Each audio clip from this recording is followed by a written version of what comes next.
Lidi, dneska jsme na procházce. Chtěl bych vám dát jedno pravidlo. Co neznáme, v lese nezbíráme. Lidi, pokud se v přírodě máte nějakou svačinu v plastu nebo něčím takovým, neházejte to do přírody, vemte si to sebou a hoďte to třeba do koše.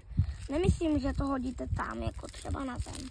Víte, jakože dít si to třeba do kapse, hodit to do nejbližšího koše, co máte, a tam to hodíte. A hotovo. A hotovo. Jste někde na procházce v lese.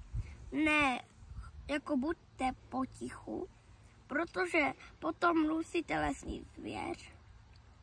A jakoby, představte si, kdyby vás někdo budil ze spaní. Taky by se vám to nelíbilo, co?